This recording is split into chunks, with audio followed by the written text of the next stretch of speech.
Recession lights are blinking red as the stock market tanks again. And Supreme Court justices go into hiding after the leak of their majority opinion on Roe, and Joe Biden apparently has nothing to say about it. I'm Ben Shapiro. This is The Ben Shapiro Show. The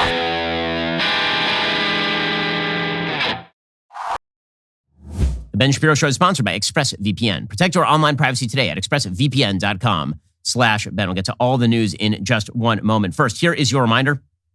You need to protect your internet activity. It is just that important. If you're not protecting your internet activity, you're doing something real dumb. It's like using the internet. It's like using a laptop at a coffee shop and leaving it open and then running to the bathroom. Now, most of the time, totally fine. But then you come back and there's some weird dude who's just perusing your emails. Why would you do that? Instead, protect your internet activity the way that I do with ExpressVPN. Every time you connect to an unencrypted network, cafes, hotels, airports, any hacker on the same network can gain access to your personal data, passwords, financial details, etc. Just some cheap hardware is necessary. A smart 12-year-old could do it. Hackers can make up to $1,000 per person selling personal information on the dark web. ExpressVPN, however, will protect you. They create a secure encrypted tunnel between your device and the internet so hackers can't steal your sensitive data. It would take a hacker with a supercomputer over 1 billion years to get past ExpressVPN's encryption. So fire up the app, click one button. Now you are protected. Secure your online data today. Visit expressvpn.com/Ben. That's EXPRESSVPN.com/Ben. You can get an extra 3 months for free. Again, expressvpn.com/Ben. So, folks, as you know, I'm not a huge people person. I like my kids. I like my family. You know, the general public. But here's the thing. I'm going to come hang out with you. Live event, Nashville, 3,000 people, backstage live, June 29th, the historic Ryman Auditorium in downtown Nashville, Tennessee. So if you haven't been to one of our backstage live events, they are awesome. As you may have noticed, we've been on a huge winning streak here at the Daily Wire, from suing the federal government to stop their tyrannical vax mandate, to helping stop the Loudoun County School Board from its predations against kids, to announcing $100 million to challenge woke Disney and the launch of DW Kids. So now is an excellent time to get together with our pals and celebrate. There will be surprises in store. Join me, Matt Walsh, Michael Knowles, Andrew Clavin, and Jeremy Boring of Jeremy's Razors for our biggest live event of the year. Tickets go on sale Thursday, May 12th, 10 a.m. Central Time for Daily Wire All Access members only. So remember, you have to be an All Access member to get extra time to pick up the tickets. Last time, we sold out basically just the All Access members. So you really should get an All Access membership today to make sure you have access to the tickets. 12 hours later, they go on sale for the general public. If you're not an All Access member, don't miss out. Head on over to dailywire.com/subscribe. Become an All Access member today and get that early access to our Ryman event tickets. Daily Wire Backstage Live, the Ryman, Nashville, June 29th. I'll pretend to be happy to see you there. Alrighty, so the entire media are fully consumed with Roe v. Wade and the Supreme Court of the United States. And again, the suggestion seems to be from the media constantly that people are going to vote en masse based on Roe. This is just not the case. As I've said, this is a multiple hypothetical they are hoping comes to fruition. They are hoping, one, that the Supreme Court rules the way that this majority opinion suggests that it will. Two, that there are a lot of people in red and purple states who are going to be just exorbitantly angry about Roe versus Wade and fearful that there will be a huge piece of legislation coming down that is going to, three, affect them. And again, I think that is a real bank shot. That is not a direct electoral motivator. Direct electoral motivators typically involve things that directly involve your life, like right now. Not sometime in the future, I may be in a situation where I need an abortion and decide that I want an abortion, and then I won't be able to get an abortion. I also won't be able to get a plane ticket to New York or California. And maybe they'll pass a law that'll really hurt me at that point. That's not how people vote. The way that people typically vote is based on what is happening to them in the here and now. And you know what's happening to people in the here and now? The economy is happening to them in the here and now. According to a new Convention of States Action Trafalgar survey released on Thursday, apparently a plurality of Americans said that lowering inflation and fixing the economy was the number one issue to them. And this, again, is duplicative of multiple polls showing that the economy remains the top issue. The other issues that people seem to care about is securing the border is a top issue. There's some other issues that are in there, like, for example, racial and social equality. These are low down on the chart. So is climate change. Right? The ones that Democrats think are really going to motivate people to get out there, those things do not rank high in any poll of the issues that people are mostly caring about. Now, if you ask people like right this moment, today, what they care about, they'll still say the economy is number one. They might say abortion as number two just because it's top of the headlines. In 4 months, it ain't going to be top of the headlines. As soon as the Supreme Court actually comes out with the decision, it's not going to be top of the headline. It's just going to be the fulfillment of the opinion that's already been released. So in some ways, the early leak of this thing took a lot of the sting and a lot of the fight out of the issue when the Supreme Court decision comes down in presumably a few weeks or so. But again, right now, what you're looking at is a bad economy and an economy that is getting worse. We keep hearing that the economy is strong. That is not how people feel about the economy. And they certainly don't feel that way after the Dow tumbled 1,000 points for the worst day since 2020. And the NASDAQ dropped 5% yesterday. And the reason for that is because there was this bizarre kind of surge on Wednesday that happened after Jerome Powell went out there and told you a bunch of fibs about how strong the economy was. He said, there's no chance of recession. We're going to get this inflation thing under control. We're going to raise interest rates by 0.5 percentage point, 50 basis points. And all of this will get things under control. And the market, for a moment, surged like, maybe Jerome Powell knows what he's talking about. And then they're like, well, maybe he doesn't know really what he is talking about. So the market surged based on Jerome Powell's announcement. And then within 24 hours, it had dumped based on Jerome Powell's announcement. According to Randy Frederick, managing director of trading and derivatives at the Schwab Center for Financial Research over at CNBC, he says, if you go up 3% and then you give up 0.5% the next day, that's pretty normal stuff. Having the kind of day we had yesterday and then seeing it 100% reversed within half a day is just truly extraordinary. Large tech stocks were the ones that were feeling the most pressure. Meta Platforms and Amazon fell nearly 6.8% and 7.6% respectively. Microsoft dropped 4.4%. Salesforce dropped 7.1%. Apple sank close to 6%. E-commerce stocks were a key source of weakness on Thursday. Etsy and eBay dropped 16.8% and 11.7% respectively after issuing weaker than expected revenue guidance. Now, this, by the way, should be an indicator that consumption is starting to fall off in pretty dramatic fashion because Amazon is driven by two forces, really. Amazon Web Services, which is large internet companies that use their web services for hosting, and then also consumption, right? A lot of Amazon's product services and sales, that's how they make their money. The same thing is certainly true for Etsy and eBay, which are completely just product consumption. So when product consumption goes down, what you start to see is demand leveling off. When demand levels off and inflation is still high, we call this stagflation. And you start to look at recession. Meanwhile, mortgage rates hit 5.27%. That is the highest level since 2009. At the beginning of the year, home loan rates were 3.22%. So they've jumped more than 2% in the course of the last few months alone. According to the Wall Street Journal, the steady climb in mortgage rates shows no signs of slowing down. The average rate for a 30-year fixed-rate home loan rose to 5.27% from 5.1% a week earlier, according to Freddie Mac. That marked the weekly figure's highest reading in nearly 13 years. Thursday's reading continued what has been a rapid surge as the busy spring selling season takes hold. The average rate on America's most popular home loan was 3.22% in early January, 2.96% 1 year ago. From January to April, rates rose at their fastest three-month pace since 1994. On Wednesday, the Federal Reserve raised interest rates by 0.5 percentage point in a bid to curb inflation. Freddie's weekly average was recorded before the central bank's Wednesday announcement. So what that means is that you would imagine that these rates are going to continue to go up pretty sharply. And that means that your mortgage just got a lot more expensive. Now, maybe that is compensated for, at least in part, by dropping real estate prices. But that is going to hurt a lot of people who, for example, already own homes and spent the last couple of years buying homes in the inflated market. And now they're underwater on their mortgages. So you could start to see a real estate tumble based on that. In other words, when you inflate the economy this fast, and when you have supply chain crises, and when you have a government that is firmly convinced that dumping money into the economy is a good idea, there are predictable effects. And those effects include bubbles that burst. And this is a major problem. It's not people on the right just saying this. CNN's Harry Enton, who is certainly no right-winger, he says that Joe Biden has awful economic numbers. Right? These poll numbers are just bad for him. On the Chiron, you see dismal. I was going to use the word awful. Essentially, if you ask Americans how they view the economy, is it poor or good? Look at the percentage that say poor at this time. It is north of 70%. It is 77% say bad, bad, bad. Okay, well, if that many Americans feel that the economy is bad, it doesn't matter how many times Ron Klain retweets people saying the fundamentals of the economy are strong. People feel like their money is worth less because their money is worth less. People feel that demand is leveling off, which means that their job might go away, and they're very much afraid of that. People are feeling like they can't afford a mortgage in the first place, and now they doubly can't afford a mortgage. And then even if the prices come down, they certainly can't afford a mortgage because the mortgage rates are going to be 7-8% at the rate of increase that we are currently seeing on a 30-year fix, right? These are big, big numbers. And this is scaring people, and it should scare people.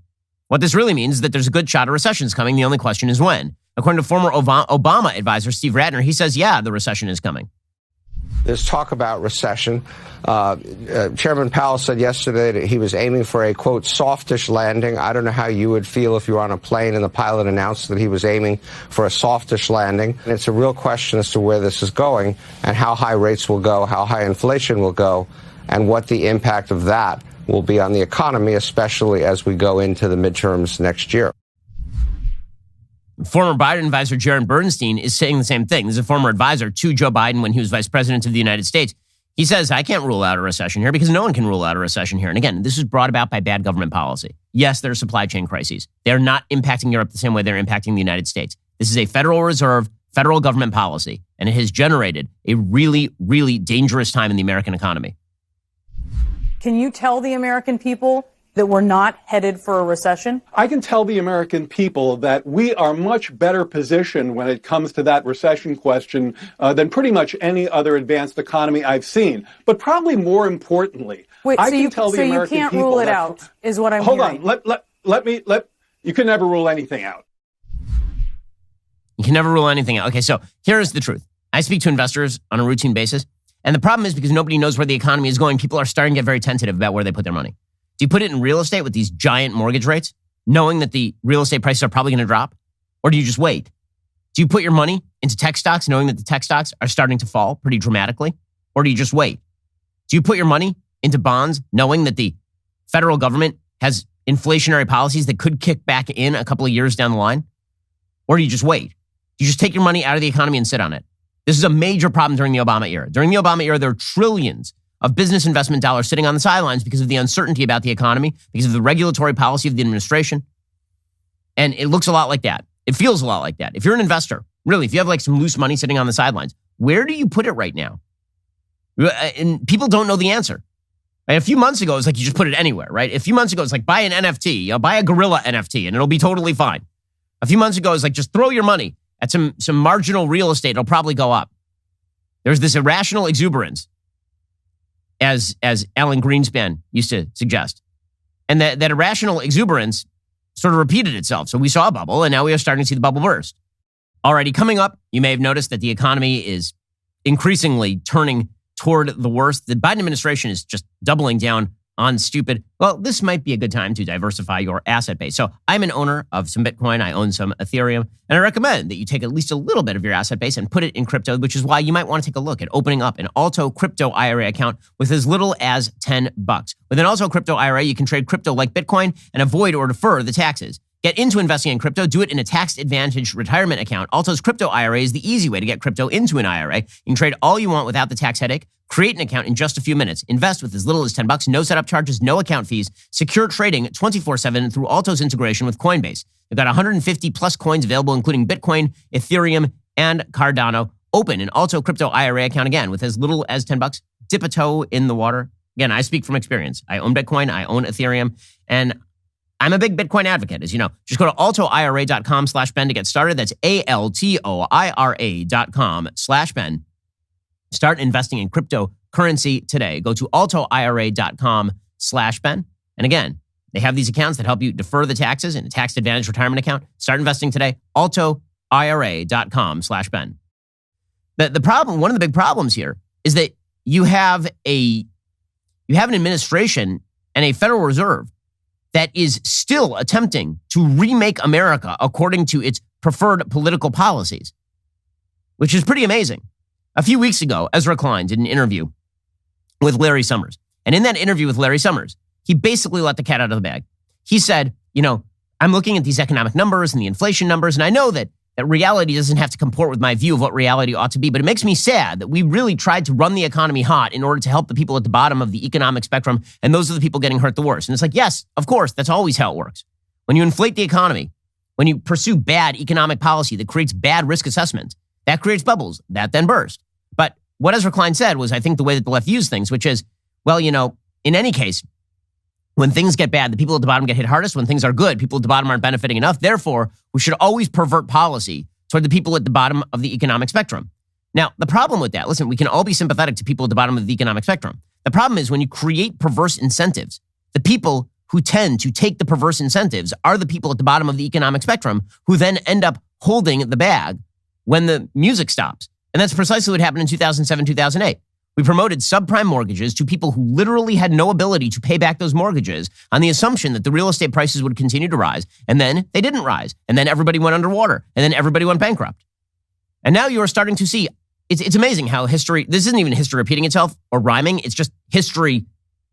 It's an identity. Okay. A equals A. So now you have the Federal Reserve and top U.S. regulators who are now attempting to push exactly, precisely the same policy that brought about the 2007-2008 crash. According to the Wall Street Journal today, top U.S. regulators proposed overhauling how banks lend hundreds of billions of dollars annually in lower-income communities, the first major revamp to the standards in more than 2 decades, as lenders increasingly offer financial services online. The proposal to modernize rules for the 1977 Community Reinvestment Act was announced Thursday and could be finalized by the end of the year. It aims to ensure lending to lower-income individuals and small businesses is distributed more evenly where banks do business. Existing rules focus on bank activities around their physical branches. Those rules are outdated in a world in which much financial activity happens over the internet. With mobile phones, both bankers and community advocates say, today's proposal seeks to expand access to credit, investment, and banking services in low and middle-income communities, said incoming Federal Reserve Vice Chairwoman Lael Brainerd in a written statement.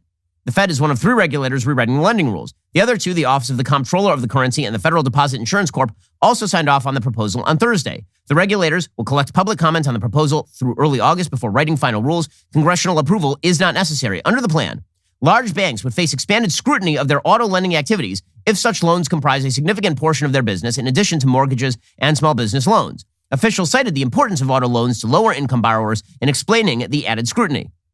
So again, the idea is to pressure banks to give loans more easily in low-income communities. The problem with this, of course, is that if banks actually thought it was highly profitable because people in low-income communities were paying back their loans at a good rate, don't you think they would already be taking advantage of those markets? The left holds these simultaneous positions about business. 1 is that business is entirely profit-seeking, and 2 is that business is perverse and non-profit-seeking when it comes to low-income communities. Those 2 are in direct conflict. You can't hold both thoughts at the same time.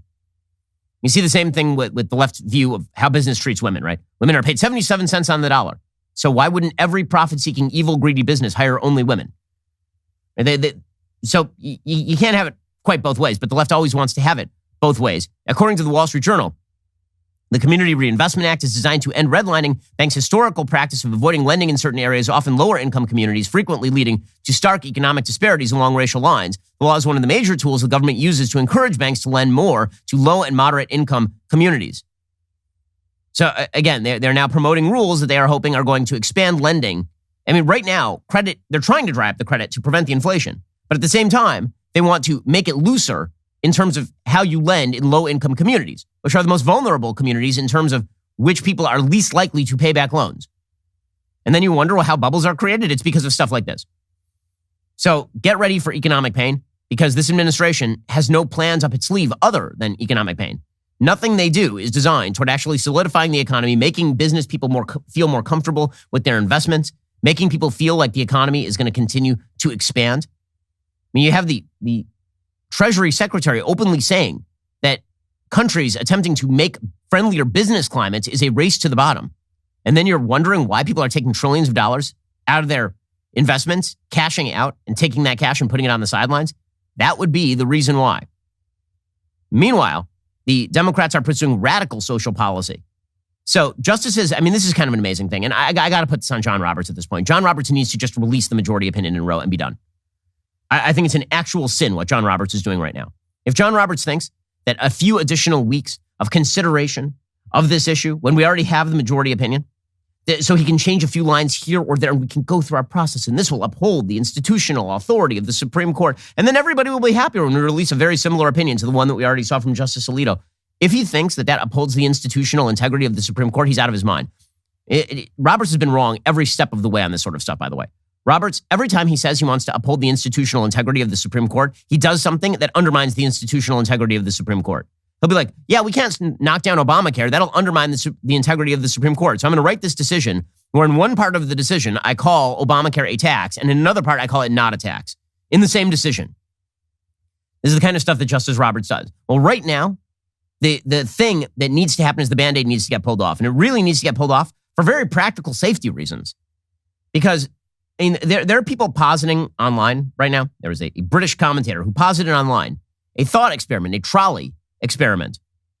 sort of a Derek Parfit moral thought experiment. And here was his thought experiment. His thought experiment, I kid you not, this is on Twitter, was if you could kill one of these Supreme Court justices in the majority today and thus spare hundreds of thousands of women every year who want to have an abortion from the predations of state governments that prevent them from having abortions, isn't that worth it? And you have to imagine that some of that logic is going through the heads of people on the left right now. If they could snap their fingers and Justice Thomas just disappeared, do you think that they might do it?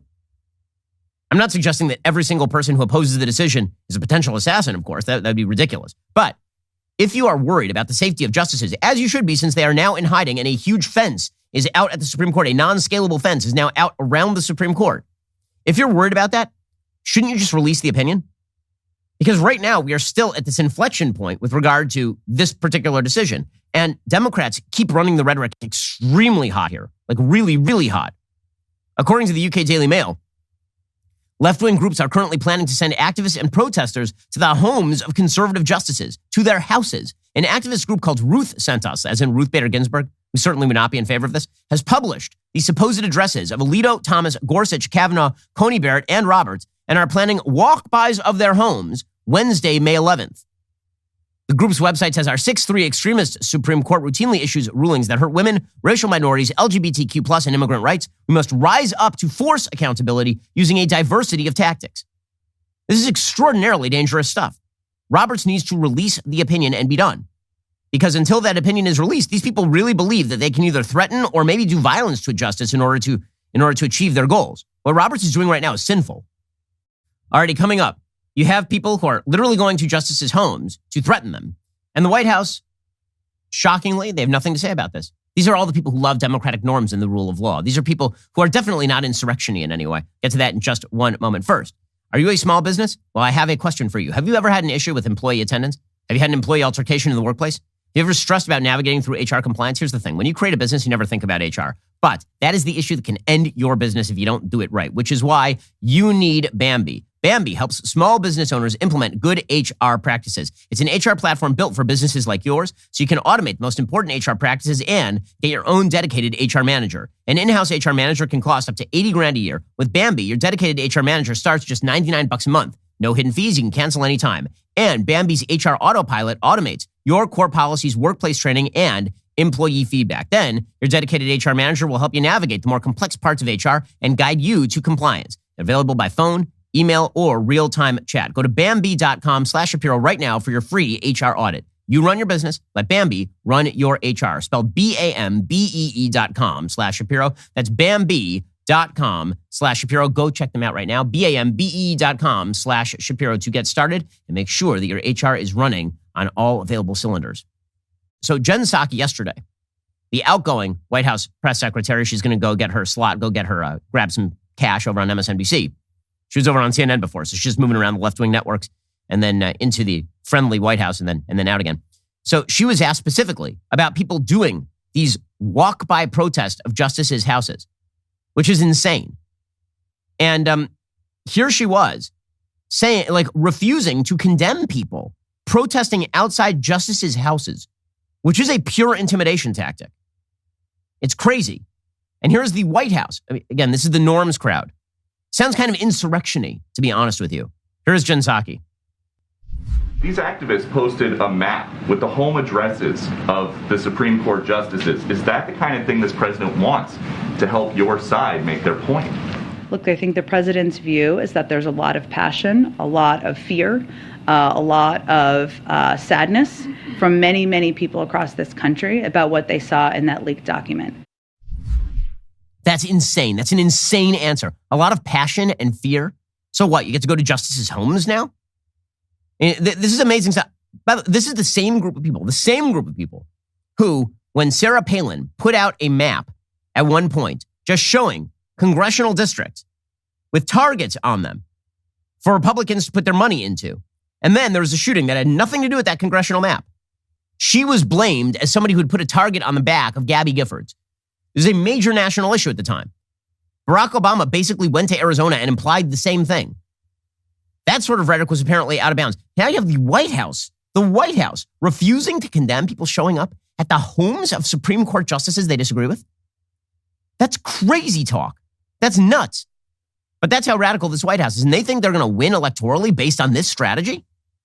This is their plan? I mean, forget about the morality. This is their politics? I mean, how extreme is this White House at this point? So Jen Psaki was asked if Joe Biden supports any limits on abortion at all. Remember, Joe Biden is just a good Catholic boy. And he's just a good Catholic who really believes in Catholic doctrine. I'm no Catholic. Suffice it to say that if you are somebody who is giving communion to a president of the United States who holds this position, I am wondering why. Is there any other position that a Catholic could hold that is so in direct conflict with Catholic doctrine and get away with getting communion? Could you be like pro-murder and get away with getting communion? Like that's actually your actual platform is murder good. And the Catholic Church would be like, oh, here's a wafer. Like I'm just wondering how this works on a religious level. Jen Psaki expressed yesterday that Joe Biden feels there should be zero limits, none on abortion, none. Here we go. So does the president support abortion up until the moment of birth? The president has spoken about this many times, Peter, and I would refer you to his own comments about abortion and a woman's right to choose and make decisions about her body with her doctor, which is what any of those women would do. Amazing, amazing stuff. Okay, so this White House is abortion. Don't worry, it's the right that's extreme. The left's position is just abortion until birth and go intimidate Supreme Court justices at their homes. Pretty incredible stuff here. Approved by the White House. Approved by the White House. And again, you cannot find any Democrat in a major position of power who will condemn the leak or the violence or any of it. In the same way that you couldn't find a major Democrat during the BLM riots to full-throatedly condemn the violence. If they did, they're like, yeah, rioting is bad, but you have to understand the sentiments that lead to the rioting. And violence is not a bad thing to the left, so long as it tends to support its general presumptions about the world. In fact, the only Democrats that you can find to condemn things like leaks from the Supreme Court are Democrats who believe they're in trouble in swing states. Literally the only Democrat that I have seen who condemned the leak and the threats against SCOTUS justices, the only one I can find is Mark Warner in Virginia. And the reason Mark Warner in Virginia is feeling a little vulnerable is because Glenn Youngkin just got elected governor of Virginia. Here is literally the only Democrat. Yesterday I said I can't find a Democrat to condemn violent threats or any of this sort of stuff. I can. I can find one. He's in a swing state. His name is Mark Warner. Here we go. Whether you're a Supreme Court justice who's under threat, whether you're some of the senators who voted for the impeachment of Mr. Trump, whose lives are put in threat, I think that kind of action is outrageous, either end of the political spectrum. And we need to do all we can. And if there are more, Secret Service or other security entities that need to protect our justices, amen. I mean, I have a question. So why exactly is he the only Democrat I can find who will condemn this sort of stuff? It's amazing. Meanwhile, the media are trotting out folks like Hillary Clinton to speak on this issue. And she says it's extraordinarily dangerous.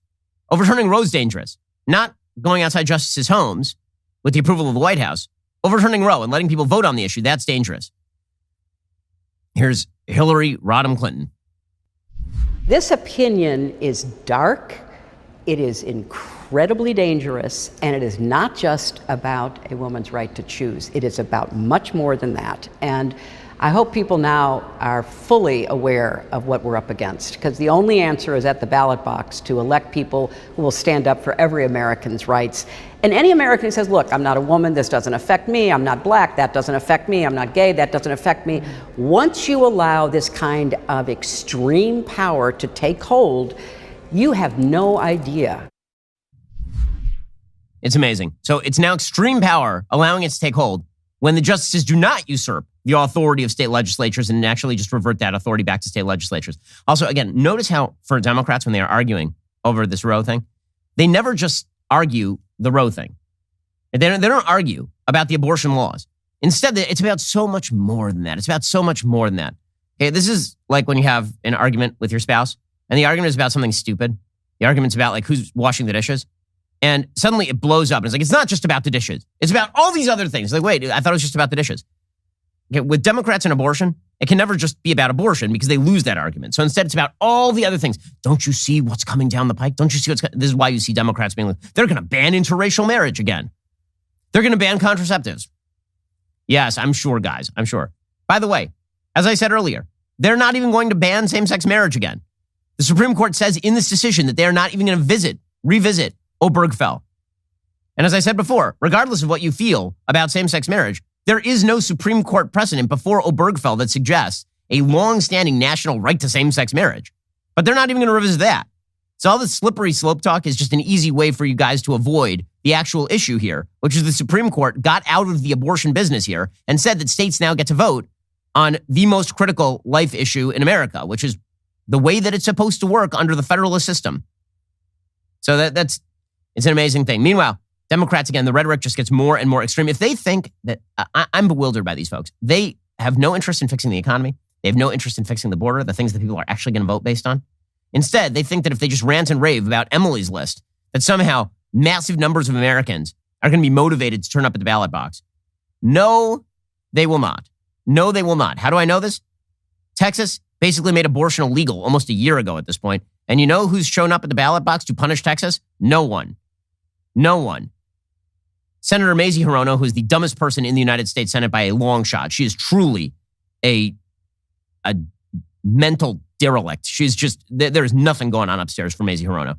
Here she was yesterday saying Republicans don't give a rip about women. They don't give a rip about women, except for, all of the girls who will be killed in sex-selective abortions, or all of the women who will be victimized by never being told what exactly is growing inside them, never being allowed to see an ultrasound in left-wing states, except for all of the women who will feel regret and shame at the killing of their unborn kids, except for all of the women who've been indoctrinated into a perverse view of the world in which killing your unborn child is somehow a form of virtue.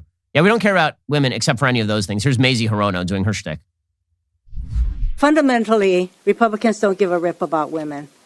They are more angry, incensed, and whatever words, outrage by the leak than they are by the fact that women in this country are going to wake up one morning and realize they no longer control their own bodies. And this sort of language is always very bizarre from the left. Women don't control their own bodies, really. It turns out there are a series of steps that generally lead to an abortion. They put aside cases of rape and incest, which, again, amount to a tiny fraction of all abortion cases. And whenever you hear somebody on the left argue about rape and incest, understand they're not arguing about the central case. They're deliberately picking what we call in the law edge cases so that they cannot argue about the central case. Because if anybody, like, for example, Mitt Romney, this is his actual position, said, fine, abortion in cases of rape and incest is okay with me, they wouldn't then go, okay, well, I guess we can now do an abortion law that bans the rest. It's not about that. When they say that it's about women's bodily autonomy, women have the choice in the United States whether to have sex. They have the choice how to have sex, with whom to have sex, whether to use contraceptives or not. Those are all choices that a woman gets to make about her own body. The question here is, what do you have the ability to make a choice about with regard to another person's body? Namely, the person that's created inside you when you have sex, a natural outgrowth of sexual activity. I know that we have to live in this bizarre fantasy land in which sex and baby making are completely disconnected, unlike every other mammal on planet Earth, and unlike all of the human species until about the year 1960. But that ain't the reality. It turns out that every time you have sex, it carries the risk of having a kid. That simple biology. I know the left has trouble with simple biology these days. They don't even know what a woman is. Again, I'm amused by the left's return to the language here with regard to women. Oh, women know. Women, you don't even know what a woman is. You can't. Your Supreme Court Justice, Ketanji Brown Jackson, couldn't even say what a woman was. And here you are like, well, we speak for all women. Do you? Or do you speak for pregnant men? Or do you speak for women who now believe they are men? You can't even define words anymore. It's all just power. And whenever the left kind of engages in the Michel Foucault argument that all human language, all truth is just a function of power, understand that's how they think. It's all projection. It's not that the right uses truth and words and principles as a guise for power. It's that the left does. And for them, it's just all about power. So sometimes women are women, sometimes women are not. Sometimes abortion is termination of a pregnancy. Sometimes it's shout your abortion. Sometimes human beings are children. Sometimes they are not. Depends on what day it is for Joe Biden or what state of mind he is in or whether he's had his pudding that morning. But again, the sort of female equality argument is the weakest of all arguments that Democrats trot forth. And it is anti-biological. Here's Senator Gillibrand doing the same thing. I do not think that 50% of America should be told that they have to put their bodies at risk of life or death without their consent. It is barbaric. It is inhumane. It is unacceptable. And I hope every human being in this country understands that when you take away a woman's right to make her decisions about her health and well-being, she is no longer a full citizen. Women are no longer full citizens unless they can kill their baby, unless they can decide on their own whether a baby is a baby or a cancer. Then they're not full citizens. Turning your own child into your enemy is real pagan type stuff. The child growing in your womb as your bodily enemy seeking to destroy you is pretty evil, I think. I think it's fair to say that if your view, widespread, is that women should view the child growing within them as a potential enemy, as opposed to, the thing that you are supposed to generally lay down your life for, men and women, that adults are supposed to get in the way of bullets for kids. You have an entire political party that now suggests that kids ought to be devalued based on the subjective opinion of a woman at the time, encouraged by people like Kristen Gillibrand.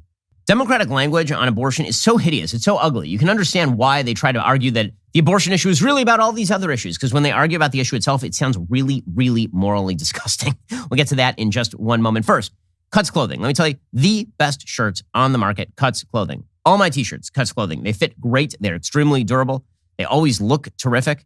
Really, I took all of my other t-shirts and I kind of threw them out. Cuts Clothing has spent years perfecting men's t-shirts, taking look good, feel good to a whole new level. Right out of college, Cuts founder and CEO Stephen Borelli got a job in an agency with a casual dress code, but in his first week, he was told that his shirt was too athleisure-y. So he searched all over for a presentable and stylish tee. He couldn't find any that fit the bill. So he decided to solve the problem himself. He designed a premium t-shirt that could be worn anywhere on or off the clock. Again, I have a bunch of Cuts t-shirts. I have a bunch of Cuts polos. They are great. They're super comfortable and they fit fantastic. The shirts are made to last. Ditch the fast fashion brands. Invest in Cuts. At Cuts t-shirts, they're not like cheap garbage that's going to fall apart in the wash in 1 second. These things last a really, really long time. And again, they look great every time you pull them out of the wash and take them out of the dryer and put them on. They're just great. I mean, I can't speak too highly of Cuts. Refresh your wardrobe in time for summer with Cuts. See for yourself why Cuts is one of the fastest growing men's brands with over 1 million shirts sold. Get 15% off your first order by going to cutsclothing.com/Ben. Again, that's CUTS clothing.com/Ben. Go check them out today. cutsclothing.com/Ben. Well, it is that glorious time of the week when I give a shout out to a Daily Wire member. Today, it's Colin Pesh on Twitter, who understands the importance of raising your children right. In this pic, the world's greatest beverage vessel is being held by a happy grandfather standing next to his son and adorable baby grandson. The caption reads, Real Daily Wire, 3 generations of constitutional conservatives, #leftist tears Tumblr. Yes, that's some excellent dadding right there. Thanks for the pic. Thanks for being a Daily Wire member. Now, since the left-leaning media continues to quote-unquote debunk much of what is actually true, I've done my own debunking, except I'm not doing it with an agenda attached. I'm not lying like they do. I'm just going to tell you the truth. So we're going to take a bunch of leftist arguments and we are going to debunk them. This is what we do on season 2 of my show, Debunked. It is an indispensable resource for telling your friends that they are wrong. I expose leftists for the frauds they are. And again, it means that when you're at a dinner party and somebody starts saying stupid stuff about Israel and Palestine or about tax policy, you're just going to know the answers to these questions now. You can argue like I would. The 4th episode is streaming right now exclusively at the Daily Wire. It explores all the conspiracy theories around who shot JFK and explains why so many Americans have been lied to. And yes, there is a political angle to that. If you're not already a Daily Wire member, head on over to dailywire.com/subscribe. Use code DEBUNK for 20% off. I created the show to give you the confidence to counter leftist arguments. I can't wait to share it with you over the coming weeks. Use code DEBUNKED for 20% off today, your new Daily Wire membership. You're listening to the largest, fastest growing conservative podcast and radio show in the nation.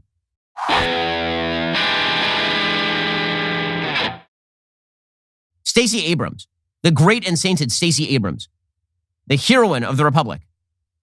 I don't know, am I assuming her gender? In any case, the not Georgia governor, who's now running for Georgia governor and with the help of God will lose again. Stacey Abrams, she says she's an unequivocal abortion supporter, like at every level. I'm unequivocal. I believe in the right to an abortion. And this is something I came to over many years. I grew up in the Deep South in a religious community where the question of abortion was almost unequivocally no. But it took my exposure to a broader set of conversations, including to a friend, a dear friend in Mississippi who had to make a tough choice without the support she needed, without support from me, for me to start to think about what does that mean. So she is an unequivocal abortion supporter because she had a friend. Congratulations. It turns out, you know what needed a friend? Probably the baby. The baby needed a friend. You know, the Orwellian language that is now being used with regard to kids, it's stunning. It really is. I mean, Representative Pramila Jayapal, she says this is government-mandated pregnancy, which is sort of like saying that that digesting your food is not the natural outgrowth of eating it. Like, generally speaking, when you have sex, it carries the risk of having children. That is a natural outgrowth of having sex. But here's Pramila Jayapal suggesting governmental mandated pregnancy as though it's a matter of complete neutrality, whether your body creates a baby once there is a baby inside it. Our doctors and our loved ones that we want to bring in, but nobody else is going to carry this child. This is government mandated pregnancy. And it is an outrage, and I think it is. No, it's biologically mandated pregnancy. It really undermines and delegitimizes the Supreme Court as a body that can make decisions that are not just purely political, and Supreme Court justices that frankly lied under oath. The evil dehumanization of those who are preborn, those in the womb, which, by the way, represents every single person you see talking today on the screen. Every single one of those person was once in the womb. Without variation. You know, all those people being treated as though they do not exist, as though their interests have no bearing on the case. That dehumanization, I was told by people on the left, dehumanization is the root of all evil. It is definitely the root of all evil, and you guys engage in it on a daily basis. It is incredible. But again, the iron law of woke projection, as James Lindsay says, is unbroken. Its winning streak is unbroken. Beto O'Rourke, Beto eating New Mexican dirt and saying dumb crap. So Beto came out, he says, you know, as all, this is again, one of the left's big arguments, it's not about life, it's about control. No, for you, it's about control. For you, it's about control, which is why you're willing to kill unborn human beings in order to maintain control. That is a control issue. Having kids is about releasing control, okay? As the father of three, let me say, having kids is about understanding that you don't control everything in life and that you have to give up a lot of your life priorities in favor of these tiny human beings. For the left, it's about control, which is why they think it's okay to kill kids, to maintain control. This is not about life. This is about control. This is about power. This is about controlling the lives of the women of Texas and taking power away from them. No, it's about you controlling the entire society by suggesting that the next generation has no interest in existing. The language that is used with abortion, it is never going to not be morally stunning when it comes to the left. The left's language with regard to abortion is just morally egregious on every possible level. And sometimes they just let it slip. Like Whoopi Goldberg yesterday. Again, it's amazing how folks on the left, they will pretend that they don't think that what's going on in the womb is a child. They'll just, because they can't stand the cognitive dissonance of actually acknowledging what they are doing. Some of them will, and then it's really ugly. You'll see a few wild leftists will be like, yeah, I know it's a baby and I don't care about the baby and I'll kill it. And that at least points for honesty. But every so often it just slips out. So you have Joe Biden saying that abortion is the killing of a child and then trying to walk it back. So Whoopi Goldberg the other day did the same thing. She says that abortion is a decision between her and her doctor and her child. Really? How many children do you know who feel like being stabbed in the face and having their brain sucked into a sink? You got people telling me I got to wear a mask or don't wear a mask or do this. Everybody wants to tell me what to do, but you won't let me make my decision about my body. You are not the person to make that decision. My doctor and myself and my child, that's who makes the decision. Oh, your child makes the decision, does it? Fascinating. Fascinating. I feel like, as Ronald Reagan once said, there's a unique property of all people who are pro-abortion. All of them have already been born. And when I say that language and the turning and twisting of language is all about power, perfect example of this. So the Associated Press put out a style guidance alert yesterday. Here was their style guidance alert. Pregnant people. So you've heard the left use the phrase pregnant people with regard to women. But they say that some men can get pregnant now because they are so utterly and completely full of garbage. So here's the new AP style guidance alert. You ready for this?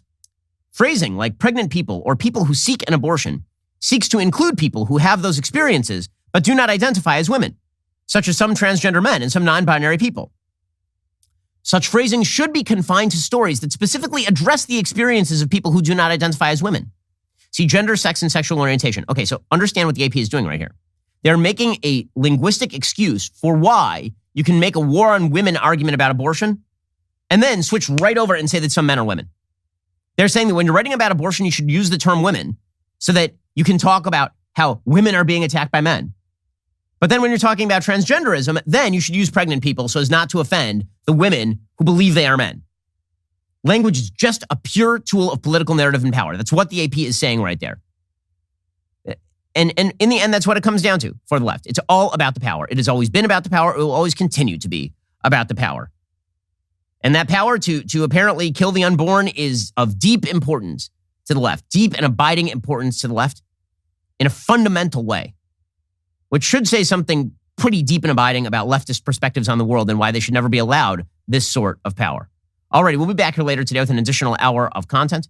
In the meantime, end the week by tuning into The Andrew Klavan Show. Drew's shows every Friday. He's got an exciting evening planned for you. So head on over to dailywire.com at 7 p.m. Eastern, 6 p.m. Central, and tune in. I'm Ben Shapiro. This is The Ben Shapiro Show.